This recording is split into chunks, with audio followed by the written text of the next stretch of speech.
जात राहतो पण काळजात राहतो तोच खरा शब्द। मान्यवरांचे शब्द नेहमी आमच्या काळजात राहतील अशी मी आशा व्यक्त करते।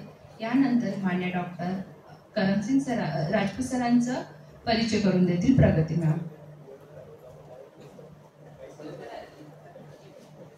आजच्या कार्यक्रमाची प्रमुख उपस्थिती असलेली माननीय डॉक्टर करमसिंग राजपूत सर, अध्यक्ष विदर्भ अर्थशास्त्र परिषद यांचा अल्पसा परिचय करून देते। सर लोकमान्य टिळक महाविद्यालय वणी जिल्हा यवतमाळ येथे कार्यरत आहे। 1995 पासून विभाग प्रमुख म्हणून कार्यरत आहे। 2000 ते 2014 या काळात यशवंतराव चव्हाण महाराष्ट्र मुक्त विद्यापीठ अभ्यास केंद्र संयोजक म्हणून कार्य केले। त्यांनी 2008 ते 2015 या काळात वणी येथील केशवनाथी सहकारी पतसंस्थेत संचालक म्हणून कार्यरत आहे। त्यांची प्रकाशित पुस्तके आहे सूक्ष्म अर्थशास्त्र, व्यावसायिक अर्थशास्त्र, विदर्भाची कापूस अर्थव्यवस्था, स्थूल अर्थशास्त्र, महाराष्ट्राची अर्थव्यवस्था, अधिकोषण या सगळ्या पुस्तकांचा मुलं अभ्यास करतात या पुस्तकातून। आणि ते अध्यक्ष विदर्भ अर्थशास्त्र परिषद 47वे वार्षिक अधिवेशन 2024 मध्ये त्यांनी भरवलेले आहे। सन 2015 पासून वणी शहरामध्ये लोक प्रबोधनासाठी 2 दिवसीय बळीराजा व्याख्यानमालेचे आयोजन त्यांनी केले होते। मी सरांना आमंत्रित करते की त्यांनी आम्हाला मार्गदर्शन करावे। धन्यवाद।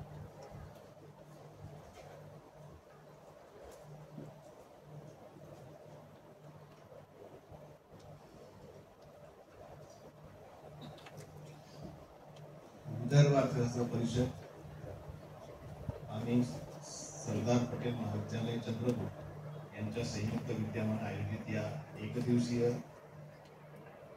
परिसंवादासाठी आपण सर्व या ठिकाणी जमलो आहोत। मी विदर्भ अर्थशास्त्र परिषदेचा अध्यक्ष या नात्याने सर्वांचं या परिसंवादामध्ये सर्वप्रथम स्वागत करतो आणि आभार सुद्धा मानतो। कृषीची संस्कृती ज्यांच्या नावामुळे ओळखली जाते ते महात्मा बळीराजा, कृषीसाठी ज्यांनी खऱ्या अर्थानं प्रयत्न केले ते महात्मा ज्योतिबा फुले, छत्रपती शाहू महाराज, डॉक्टर बाबासाहेब आंबेडकर, ज्यांनी खऱ्या अर्थानं रयतेच्या मनामध्ये, शेतकऱ्यांच्या मनामध्ये आपलं स्थान निर्माण केलं ते छत्रपती शिवाजी महाराज। या सर्व महानुभावांना सर्वप्रथम विनम्र अभिवादन करतो। या परिसंवादाच्या निमित्ताने विचारपीठावर उपस्थित आजच्या कार्यक्रमाचे सन्माननीय अध्यक्ष, आपल्या महाविद्यालयाचे सन्माननीय प्राचार्य डॉक्टर प्रमोदजी काटकर सर, या परिसंवादासाठी उपस्थित असलेले प्रमुख वक्ते, आमचे मार्गदर्शक डॉक्टर खांदेवाले सर, दुसरे आमचे मार्गदर्शक डॉक्टर आदरणीय विजय भाऊ जावंदियाजी, ज्येष्ठ शेतकरी नेते, आमच्या परिषदेचे या परिसंवादाचे तिसरे एक मार्गदर्शक होते आमचे मित्र योगेश दुधपचारेजी। काही कारणास्तव त्यांना बाहेर जावं लागलं त्यामुळे ते आज उपस्थित राहू शकले नाही, ते आमचे मित्र दुधपचारे सर। या परिषदेचे सन्माननीय कार्याध्यक्ष आणि आमचे मार्गदर्शक सुद्धा डॉक्टर एच गुप्ता सर, आपल्या महाविद्यालयाचे सन्माननीय उपप्राचार्य माधव शेट्टीवार सर, या कार्यक्रमाला प्रमुख उपस्थित म्हणून उपस्थित असलेले आमचे मित्र खत्री कॉलेजचे प्राचार्य डॉक्टर जी.एम. काकडे सर, या परिसंवादाचे आयोजक समन्वयक अर्थशास्त्र विभागाचे प्रमुख डॉक्टर शरीफ कोतनुरवार मॅडम, माझ्यासमोर बसलेले या परिसंवादासाठी उपस्थित असलेले मालेकर सर आहे, शिंदे सर आहे, कावडकर सर आहे, म्हात्रे सर आहे, चिमणकर सर आहे, गोरकार सर आहे आणि अन्य आणखी प्राध्यापक बंधू भगिनी आहेत। या महाविद्यालयाचे सर्वच प्राध्यापक बंधू भगिनी, विद्यार्थी मित्रांनो, जावंदिया साहेब, मी आपल्याला म्हणेल की सध्या शेतीच्या अनुषंगाने देशामध्ये अतिशय वाईट स्थिती आहे असं सर्वप्रथम नमूद करायचं धाडस मी या ठिकाणी करतो। याचं कारण असं आहे की केवळ भारतात नाही तर जगभरामध्ये शेतकरी आंदोलन सुरू आहे। जर्मनीमध्ये, इटलीमध्ये, पोलंडमध्ये, बेल्जियममध्ये या सर्वच देशांमध्ये शेतकऱ्यांचे आंदोलन सुरू आहे। मात्र परदेशातले शेतकऱ्यांचे आंदोलन आणि भारतातल्या शेतकऱ्यांचे आंदोलन याच्यात एक फरक आहे। हा फरक शेतकऱ्यांच्यामुळे नाहीये तर हा फरक राज्यकर्त्यांच्या कृतीमुळे दिसतो आहे। काय फरक आहे तर ह्या जे विदेशातली मी नावं सांगितली तर त्या देशातल्या सरकारांनी शेतकऱ्यांच्या संदर्भामध्ये शेतकऱ्यांना आंदोलन करत असताना शत्रू न मानता ते येत असलेल्या रस्त्यांवरती खिळे ठोकले नाही, खड्डे खोदले नाही, कॉन्क्रीटच्या भिंती बांधल्या नाही, तुमच्याशी चर्चा करतो म्हणून सांगायचं आणि रात्री अपरात्री त्यांच्यावर अश्रुधुरा सोडायच्या, हे कुठल्याही देशामध्ये झालेलं नाही. दुर्दैवानं हे भारतात झालंय. आणि त्यामुळे बळीराजा म्हणायचं, अन्नदाता म्हणायचं, आणि ह्या अन्नदातालाच कसं आत्महत्या तो करेल यासाठी भाग पाडायचं. आणि म्हणून ही वरवरची विशेषण आहे. मित्रांनो, पहिले बाप आत्महत्या करत होता, आता दुर्दैवानं जावंदिया साहेब म्हणावं लागते की आता बापाचा पोरगा आत्महत्या करतोय, बापाची अवस्था न पावल्या गेल्या. बीड जिल्ह्यामध्ये एक मुलगी 12वी शिकत होती. माझा बाप मला शिकू शकणार नाही, माझा शिक्षणाचा खर्च तो पेलू शकणार नाही, त्यामुळे त्याला आत्महत्या करावी लागेल हा विचार त्या मुलीच्या डोक्यात आला आणि तिने स्वतःच आत्महत्या केली. मोहिनी भिसे असं तिचं नाव आहे. बीड परिसरामध्येच एक शेतकरी असा आहे, अवकाळी पाऊस आला, सोयाबीनच्या गंजीला अंकुर फुटले आणि हे अंकुर फुटत असताना त्याच्या वेदना त्याला माहीत, त्यामुळे त्याने या परिस्थितीला सामोरं जायसाठी काय केलं तर त्या सोयाबीनच्या गंजीला साग लावली आणि स्वतः त्याच्यावरती उडी मारून जीव दिला. म्हणून मी म्हटलं की शेती आणि शेतकऱ्यांच्या बद्दल देशामध्ये सध्या अत्यंत विदारक अशी स्थिती आहे. या पार्श्वभूमीवर विषय काय घेतला हा माझा जिव्हाळ्याचा विषय आहे. आणि विदर्भ अर्थशास्त्र परिषदेचा अध्यक्ष या नात्याने मला आणि खांदेवाले सरांना वाटत होतं की शेतीवरती एखादा कार्यक्रम आणखी झाला पाहिजे. म्हणून आपल्या कॉलेजने मान्यता दिली. मॅडम, आपलं खूप खूप आभार की आपण अशा प्रकारचा परिसंवाद घेण्याचं त्या ठिकाणी पुढाकार घेतला.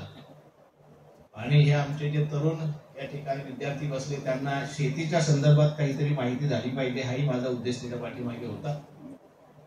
आणि म्हणून सर्वप्रथम आपल्या महाविद्यालयाचा मी आभार मानतो की आपण हा विषय घेऊन हा एकदिवसीय परिसंवाद या ठिकाणी आयोजित करण्याचा पुढाकार घेतलेला आहे. केंद्र सरकारच्या कृषी विकासाच्या योजनांचा विचार करत असताना आपल्या डोळ्यासमोर अनेक योजना दिसतात. त्यामध्ये आणि अलीकडे जावंदिया साहेब एक प्रघात पडला आहे की कुठल्याही योजनेला केंद्र सरकारची कुठलीही योजना असेल त्याच्या मागे पंतप्रधान हा शब्द लावायचा. अगोदर नव्हतं हे.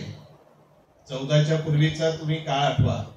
14च्या पूर्वीच्या काळामध्ये योजनांच्या नावासमोर प्रधानमंत्री असं नाव नव्हतं. आता मात्र प्रधानमंत्री कृषी सिंचन योजना, प्रधानमंत्री पीक विमा योजना, परंपरागत कृषी विकास योजना किंवा ई-नाम योजना, किसान क्रेडिट कार्ड योजना, तुमचे पंतप्रधान शेतकरी सन्मान निधी योजना, पंतप्रधान शेतकरी मानधन निधी योजना, गोदाम योजना, सूक्ष्म सिंचन योजना, योजना ह्या खूप आहेत. केंद्र सरकार चालवते आहे. योजनांचे काही फायदे सुद्धा आहेत. मात्र एक गोष्ट मी आपल्याला या निमित्ताने सांगू इच्छितो की डॉक्टर बाबासाहेब आंबेडकरांचं संविधान सभेतलं शेवटचं भाषण, त्या शेवटच्या भाषणात ते असं म्हणाले होते की संविधान कितीही चांगलं असलं मात्र ते इम्प्लिमेंट करणारे लोक जर खराब असले तर चांगल्या संविधानाची ही वाट लागते. आणि संविधान साधं जरी असलं मात्र इम्प्लिमेंट करणारे लोक चांगले असतील तर ते संविधान उत्कृष्ट करतं. कृषी विकास योजनांच्या संदर्भात जावंदिया साहेब असंच आहे की योजना कागदावरती तर फार चांगल्या दिसतात. किसान क्रेडिट कार्ड योजना, मी 1-2 शेतकऱ्यांना माझे अनुभव तुम्हाला सांगतो. 1-2 शेतकऱ्यांना मी विचारले की किसान क्रेडिट कार्ड योजनेच्या माध्यमातून तुम्हाला तर प्रति एकर 30,000 रुपये, 10 एकर पर्यंत 3 लाख रुपये मिळतात. तुम्ही फायदा काय घेत नाही? ते असे म्हणाले की सर हे कागदावर आहे, आम्ही जेव्हा प्रत्यक्ष जातो तेव्हा आम्हाला कुठल्याही प्रकारचं हे मदत मिळत नाही, ते मॅनेजर हाकलून लावतो आम्हाला. म्हणून मी म्हटलं की योजना चांगल्या आहे, इम्प्लिमेंट करण्याची परिस्थिती काय. आणि म्हणून ई-नाम सारखी योजना असेल, किसान क्रेडिट कार्डची योजना असेल, आणि एक योजना तर फारच चांगली आहे की पंतप्रधान शेतकरी सन्मान निधी योजना.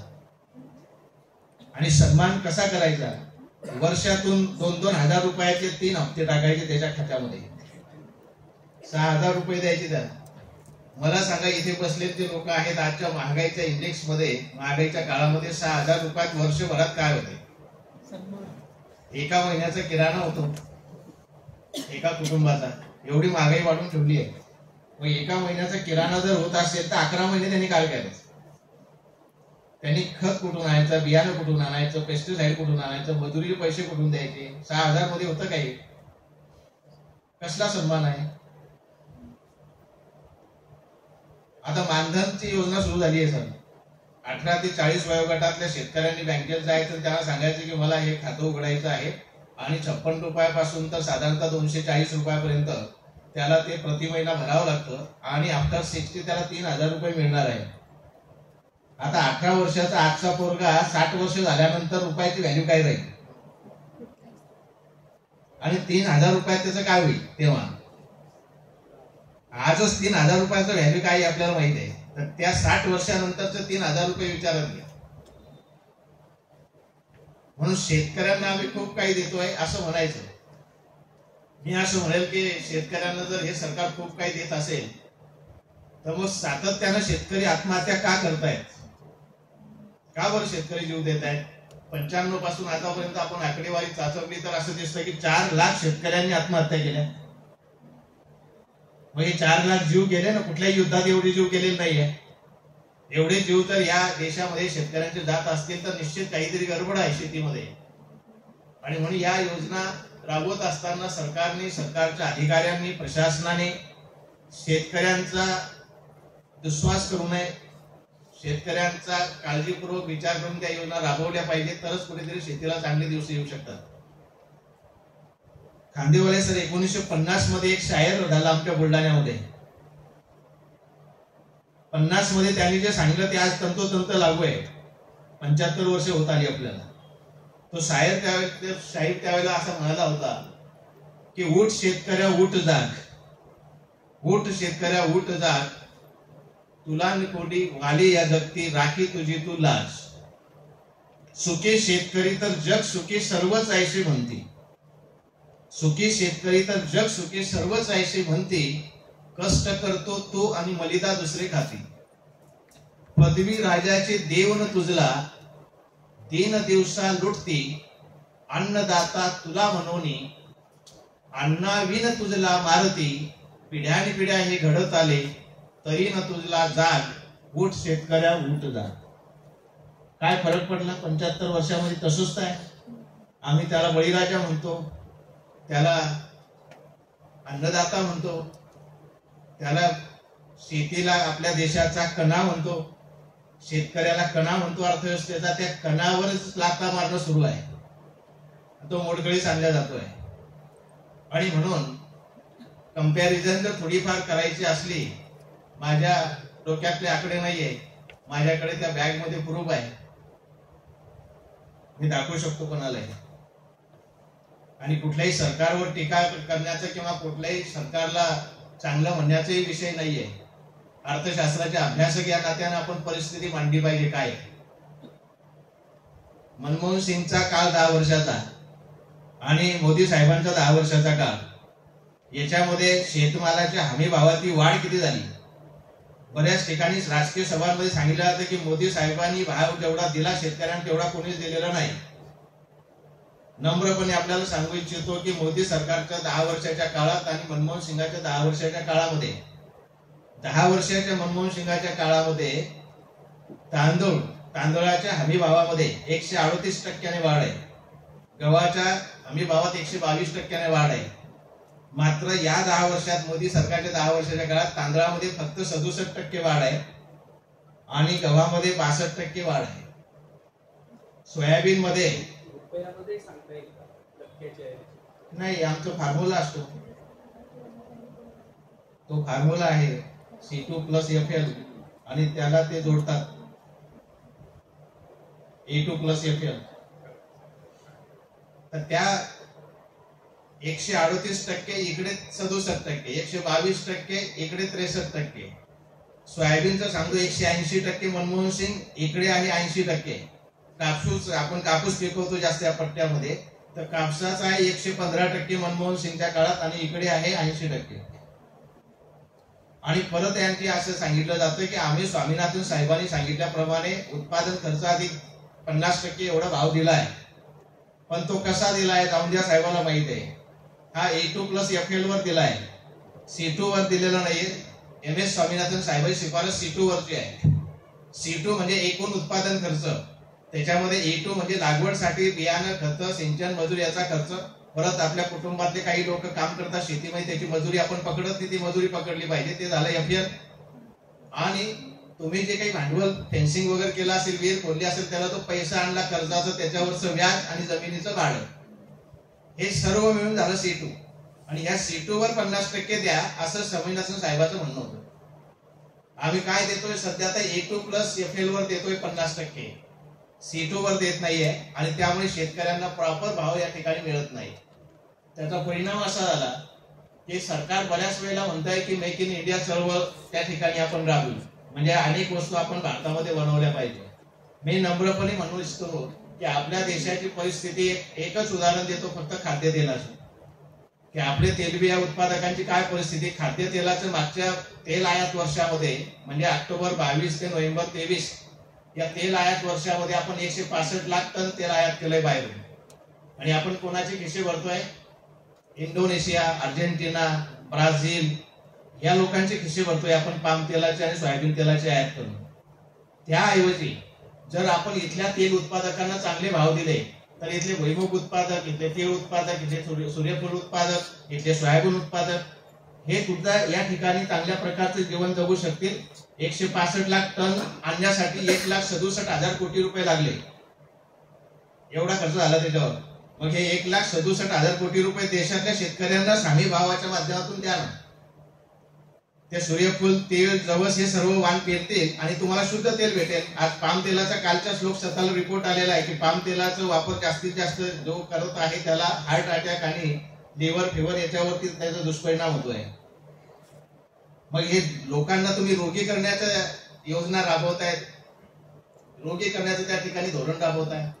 म्हणून आपण याच्याऐवजी या तेल उत्पादकांना जर हमी भाव दिला व्यवस्थितपणे आणि तेल उत्पादकांना प्रोत्साहन दिलं तर मोठ्या प्रमाणावरती या ठिकाणी या तेल बियांचं उत्पादन होईल आणि आमचा तेल बियांचा उत्पादक असणारा शेतकरी हा काहीतरी त्या ठिकाणी सुखी राहू शकतो किंवा त्याला समाधानी राहू शकतो.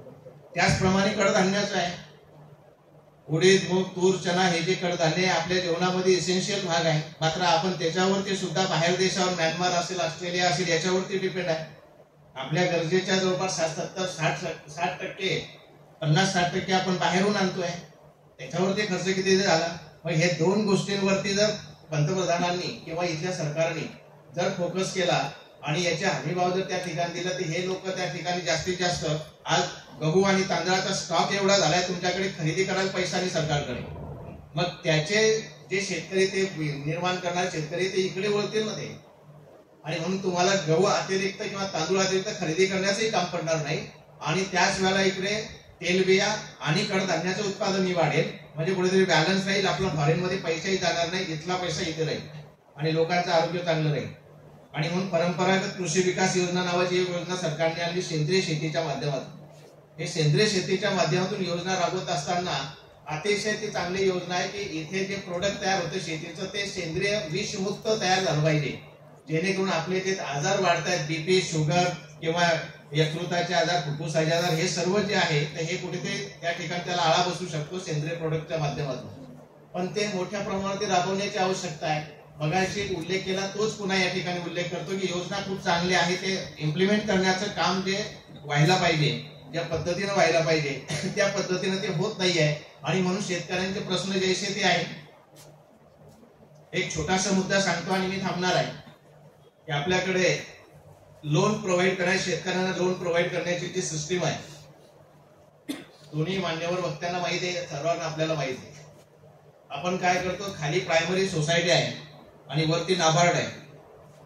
माधव शेट्टीवार सर आपल्याला सांगतो की नाबार्ड तिथून 3.5% पैसा देते, तो राज्य सहकारी बँकेत येतो, ती जोडते, त्याच्यामध्ये 3%, 6.5% झाला. तो जिल्हा बँकेत पैसा आहे तो 4% ते जोडते, 10% झाला. आणि 10.5 10% आणि खाली सोसायट्या टाकतात त्याच्यामध्ये 4% कमिशन, 14%. म्हणजे 14% शेतकऱ्यांना कर्ज मिळतं, ते 7%वर येऊ शकतं. कसं येऊ शकतं? एक तर खालच्या सोसायट्या बाद करा आणि राज्य सहकारी बँक काढून टाका. डायरेक्ट नाबार्ड करून जिल्हा बँकेला पैसा जर आला तर शेतकऱ्यांना 7% कर्ज आजही उपलब्ध होऊ शकतं. मात्र हे होत नाही. का होत नाही? तर हे जे प्रायमरी सोसायटी आहे यांचे चेअरमन जे आहे, तर ज्याला सरपंचांनी बनवता येत त्याला चेअरमन बनवता येतं आणि त्याला खुश ठेवता येतं. आणि तिकडे राज्य सहकारी बँकेत ज्याला आमदारकीचं तिकीट नाही भेटत त्याला तिकडे डायरेक्टर म्हणून दिल्या जातं, त्याचा अध्यक्ष बनवला जातो. म्हणून राजकीय पक्षांच्या कार्यकर्त्यांच्या सोयीसाठी या संस्था आहेत असं वाटतं मला. आणि त्यामुळे साधारणतः या संस्था जर या पद्धतीनं जर काम करत असतील तर शेतकऱ्यांना स्वस्त कर्ज कसं मिळेल? आम्ही नेहमीच चीनचे उदाहरण देतो की चीनने असं केलं, चीनने तसं केलं. चीनचा एक अनुकरण भारत सरकारने केलं पाहिजे की तिथे 0% दराने शेतकऱ्यांना कर्ज मिळतं. का बरं सरकार देत नाही? 0% नको ना आम्हाला, 4% द्या. 4% दराने जर शेतकऱ्यांना कर्ज उपलब्ध झालं तर होणाऱ्या अनेक शेतकऱ्यांच्या आत्महत्या थांबू शकतात. कारण कर्ज अवेलेबल होत नाही, पर्याप्त कर्ज मिळत नाही. अव्वाच्या सव्वा व्याजदराने त्याला सावकारांना कर्ज काढावं लागतं आणि सावकाराचं कर्ज कधी न फिटणारं कर्ज असतं, त्याला जमीन विकल्याशिवाय पर्याय नाही. आणि म्हणून शेतकरी काळातून दाखवायचं कसं म्हणून शेतात जाऊन बीज घेतो. हे थांबवायचं असेल तर आपल्याला कुठेतरी ह्या ज्या योजना आहे या योजना कागदावर न ठेवता त्याचा शेतकऱ्यांच्या हितासाठी अधिकाधिक चांगल्या पद्धतीनं प्रभावी पद्धतीनं आमचे इम्प्लिमेंटेशन कसं करता येईल हे बघावं लागेल. त्याच्याशिवाय शेतकऱ्यांचं त्या ठिकाणी प्रश्न सुटू शकत नाही असं मला या ठिकाणी वाटतं. आपण या ठिकाणी मला बोलावलं, मान सन्मान दिला, माझा आपण सर्वांनी ऐकून घेतलं, त्याबद्दल सर्वांचा मी मनस्वी आभार व्यक्त करतो. आणि परत जाऊन द्या साहेब खांदेवाले सर यांना धन्यवाद देतो की अगदी परिषदेच्या एका मेसेजवर एका फोनवरती सर आपण या ठिकाणी आलात आणि या परिषदेच्या वतीनं हा संयोग जो आला परिसंवाद घेण्याचा, हा परिसंवाद या ठिकाणी निश्चितपणे सफल होईल असा मला विश्वास आहे. एवढं बोलतो, थांबतो. धन्यवाद.